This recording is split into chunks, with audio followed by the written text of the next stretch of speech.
आरक्षण उपवर्गीकरणाचा वाद चिखळतोय। अनुसूचित जातीचे आमदार एकवटलेले असून त्यांनी काल मुख्यमंत्री देवेंद्र फडणवीसांची भेट घेतली आहे। 27 आमदारांचा उपवर्गीकरणाच्या निर्णयाला विरोध आहे। त्यांनी मुख्यमंत्री फडणवीसांना तसं पत्र दिलंय। हे आमदार आज विधान भवनावरती मोर्चा काढण्याच्या तयारीत देखील आहेत।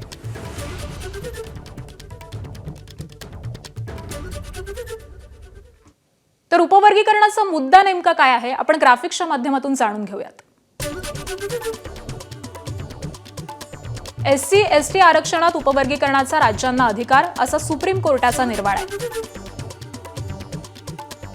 अनुसूचित जातीतील आरक्षणाचा महार जातीला सर्वाधिक लाभ असा युक्तिवाद करण्यात आला। अनुसूचित जातीत महार, मातंग आणि चांभार यांचं प्राधान्य आहे। मातंग, चांभार, ढोर, रामोशी या 50हून अधिक जाती शिक्षण नोकरीमध्ये मागे आहेत असा दावा करण्यात येतोय। आरक्षणाचा लाभ सर्व जातींना देण्यासाठी उपवर्गीकरण आवश्यक आहे असा युक्तिवाद करण्यात आलाय। मातंगांचे नेते लक्ष्मणराव ढोबळेंची अनुसूचित जातीत अ, ब, क, ड अशा प्रवर्गांची मागणी आहे।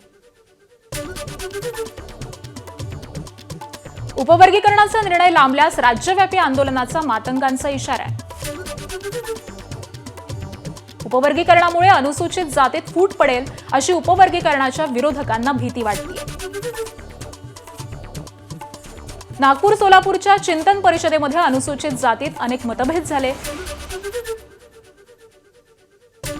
तर नव्या जनगणनेच्या आकडेवारीपूर्वी उपवर्गीकरणाचा निर्णय का असाही विरोधकांचा विरोध आहे।